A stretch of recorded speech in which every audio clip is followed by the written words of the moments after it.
خوشبو حضور شیخ العالم سجادہ نشین آستانہ عالیہ نہریہ شریف دامت برکاتہم العالیہ موجود ہیں علماء عزیز وقار، اور وہی بہار اس وقت محفل میں موجود ہے. اور سادی بات ہے کہ خود بخود اظہار بھی ہو رہا ہے اور اقرار بھی ہو رہا ہے. وہ سجادہ نشین حضور شیخ العالم کا اور علماء دور ہوں، عشاق دور ہوں، محبت کی دنیا ساتھ نہ چل رہی ہو، یہ ہو نہیں سکتا. اللہ رب العالمین نے حضور شیخ العالم کے دامن میں وہ مقناطیسی قوت رکھی کہ جو دور دور سے محبت والوں کو کھینچ رہی، نسبت والے پاس آ رہے ہیں اور ماننے والے بھی پاس، نہ ماننے والے بھی پاس، غیر مسلم لوگ بھی قدموں میں بیٹھے. اتنی محبت موجود ہے. یہ کیوں ہوتی ہے؟ جب بندہ رب کی بارگاہ میں قبول ہوتا ہے نا، تو پھر رب العالمین یہ عنایات اپنی بارگاہ سے عطا فرماتا ہے. اس وجود کو دیکھ کے سکون ملتا ہے، قرار ملتا ہے، پریشانیاں دور ہوتی ہیں، ان کے پاس بیٹھنے سے دعائیں قبول ہوتی ہیں. اور ایسی مقدس ولی اللہ کا سجادہ نشین بھی وہی فیضان اپنے دامن میں رکھتا ہے. وہی مقناطیسی قوت ان میں بھی آتی ہے، کیونکہ وہ اسپرچل لنک جو ہے نا وہ جڑا ہوا ہوتا ہے. وہ بتانے کی ضرورت نہیں پڑتی. اب خود اندازہ لگا لیں، جب سے برطانیہ میں تشریف لائے ہیں تو کیا خیال ہے برمنگھم والے جو عرس مقدس ہے اس میں کیا ماحول موجود تھا؟ کیا اسی طرح کا رنگ، اسی رنگ کی خیرات موجود نہیں تھی؟ آج اسی محفل میں اندازہ لگا لیں. ٹی وی کے پروگرام پہ بھی صورتحال تقریر پہ. جی. اور اسی طرح آپ تکبیر ٹی وی پہ جو پروگرام ہوا وہی علماء کرام موجود نہیں تھے جو حضور شیخ العالم کی ظاہریات میں موجود تھے.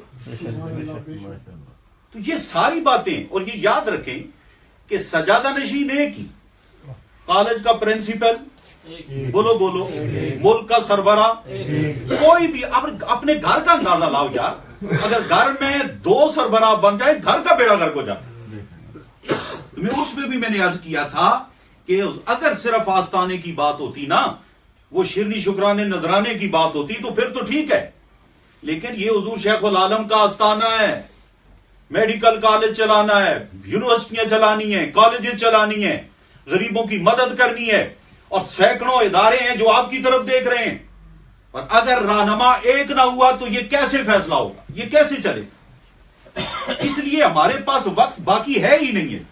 اب صرف اور صرف ایک ہی ہے کہ ہم ظاہر باطن سے حضور سلطان العارفین صاحب کا ساتھ دیں، ان کے حکم کا انتظار کریں اور لبیک کہتے ہوئے ساتھ ساتھ آگے بڑھیں. اسی میں ہماری نجات ہے. حضور شیخ العالم نے دیکھو، وہ ذات اللہ نے بے مثل بنائی. حضور غوث اعظم دوسرا نہیں، امام اعظم دوسرا نہیں، حضور شیخ العالم بھی دوسرا نہیں. اونچی آواز سے سبحان اللہ کہہ. حضور شیخ العالم دوسرا نہیں ہے، وہ وجود اللہ نے وکھرا بنایا تھا. ہاں، لیکن انہوں نے جو انداز اختیار کیے، وہ انداز اختیار کرنا بہت مشکل بات ہے. ان کی ایک پرواز ہے، ایک مقام ہے. اب دیکھو درس مثنوی شریف لے لیں. اب درس مثنوی پہلے بھی دیا جاتا رہا ہے. ہاں، یہ ایسا کلام ہے پہلے بھی اس کے درس ہوتے رہے ہیں. اور یہ تو اس وقت سے شروع ہے جب مولانا جلال الدین محمد رومی رحمت اللہ تعالیٰ کو اپنے مرشد پاک نے، حضرت شاہ شمس تبریزی نے فرمایا تھا کہ وہ سادہ سے لباس میں اچانک جب یہ اپنے کتابوں کو پڑھا رہے تھے، اپنے علماء پڑھ رہے تھے مولانا روم کے سامنے، اور وہ درویش پھٹے پرانے لباس میں، سادی سی چپل میں، بکھری ہوئے بالوں کی صورت میں سامنے آ کے کھڑا ہو گیا اور پوچھا کہ بیٹے یہ کیا کر رہے ہو؟ آپ اپنے دادا کی اور اپنے باپ کی اور اپنے ہاتھوں سے لکھی ہوئی کتابیں اس وقت بچوں کو پڑھا رہے تھے. مولانا روم فرمانے لگے تو نہیں جانتا یہ کیا ہے. اللہ. شاہ شمس تبریز نے ساری کتابیں اٹھائیں تو تالاب میں ڈال دی. یہ کیا ہے؟ جب پوچھا یہ تو نے ساری میری کمائی ضائع کر دی ہے. شاہ شمس تبریز نے کتابوں کو پانی سے باہر نکالا اور جھاڑا، اس سے خاک اڑ رہی تھی. مولانا روم نے پوچھا یہ کیا ہے؟ فرمایا یہ تو نہیں جانتا. وہ کہتا نا میں نہیں جانتا، یہ تو نہیں جانتا. بس یہ فکرہ تھا کہ مولانا روم اٹھے، اپنے آپ کو فنا کر کے اپنے مرشد کے دامن سے لپٹ گئے. پھر ایسے محو ہوئے کہ سب کچھ بھول گئے, پڑھنا پڑھانا بھول گئے, مرشد کی محبت کے نشے میں ایسے غرق ہوئے, پھر مستی اور بے خودی میں رقص کرنے لگے, پھر شب و روز ان کی محبت میں گزارا ہونے لگا. آخر آپ نے فرمایا, توجہ فرمائی, اپنا فیضان عطا فرمایا. شاہ شمس تبریز نے فرمایا, رومی جو کچھ مجھ سے لیا ہے اب اس کو الفاظ کا لبادہ پہناؤ اور مخلوق خدا میں تقسیم کرو. اس دن سے مثنوی شریف لکھی گئی. پھر یہ مثنوی آگے بڑھی, بڑے بڑے علماء آئے, فضلاء آئے, انہوں نے پڑھا, لیکن ہر ایک نے جرت نہیں کی اس کے درس دینے کو. ہر ایک نے اس کے درس نہیں, مہارت بڑی رکھتے تھے. خاص خاص لوگ اللہ نے چنے جو مولانا روم کے درس مثنوی کے لیے منتخب ہوئے. ان میں سے ایک ہمارے مرشد کریم, ان میں ایک ہمارے مرشد کریم بھی ہیں, اور حضرت مولانا روم کے خلیفہ خاص محبوب خلیفہ حسام الدین.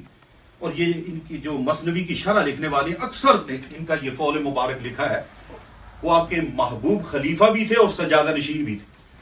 ان سے کسی نے کہا حضور فلاں شخص ہے نا, وہ مثنوی شریف کا کلام کی بڑی خوبصورت شرح کرنے میں مہارت رکھتا ہے, بڑا اچھی طرح وہ درس مثنوی دیتا ہے اور بڑی مہارت رکھتا ہے. تو آپ نے فرمایا کلام خدا بندگار ماں بمصابت آئینہ است. آپ نے فرمایا لوگوں جو ہمارے مرشد کریم ہے نا مولانا روم, ان کا جو کلام ہے یہ آئینے کی طرح ہے, یہ شیشے کی طرح ہے, مثل آئینہ ہے. جس طرح آئینے کے سامنے بندہ کھڑا ہوتا ہے تو اسے اپنا آپ نظر آتا ہے.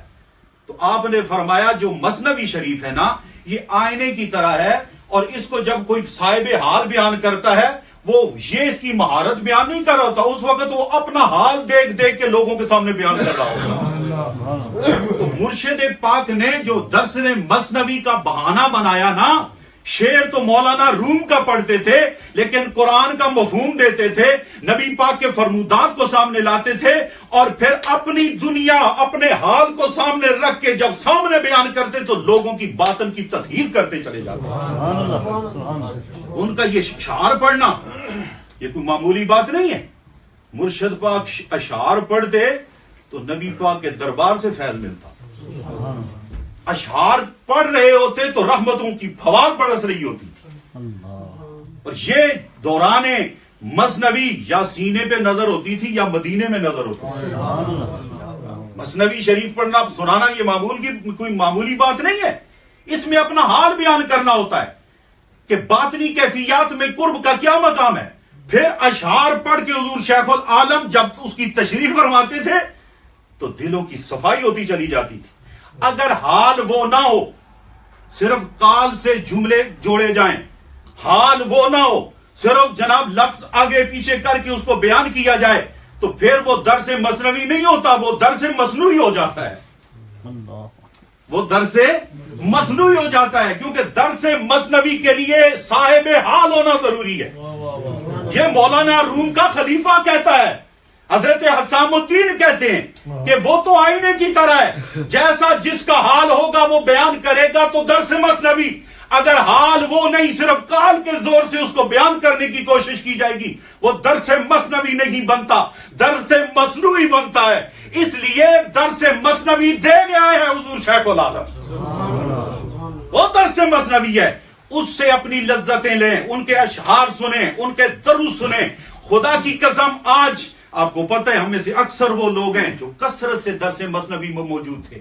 یہ بھی ایک کرامت حضور شیخ العالم کی عرض کروں, آج بھی ٹی وی کے سامنے بیٹھ کے وہی درس سنو, خدا کی قسم آپ کو نئی اس میں سے کوئی ہدایت نصیب ہوگی, کوئی نئی بات نصیب ہوگی. اور دلوں کی دنیا میں فطور شیطان کی طرف سے یا نفس کی طرف سے جو غرض پڑتی ہے, خدا کی قسم آج بھی میں بتاتا ہوں, حضور شیخ العالم کے حضور اصال ثواب کر کے مرشد پاک کے درس مثنوی کے سامنے بیٹھ جاؤ, جو جو اندر کا فطور ہوگا میرا مرشد آج بھی مثنوی کے درس کے ذریعے دور کر دے. یہ کمال اللہ نے رکھا ہے. نعرہ تکبیر, نعرہ رسالت, جزانے میریاں شریف. بیر معرفت دی غواسی کر کے او سونا چن چن موتی ਲਾਉਂਦਾ ਮਸਨਵੀ ਦਾ ਉਹ ਬਹਾਨਾ ਕਰੀ ਕੇ ਆਪਣਾ ਫੈਜ਼ ਲੁਟਾਉਂਦਾ یہ تو ایک بہانہ تھا کہ کس طرح حضور شیخ العالم تو نے جہان میں اپنا فیض دینا ہے. اللہ تعالیٰ میں مرشد کریم کی راہ پہ رہنے جینے کی توفیق عطا فرمائے. اب بلا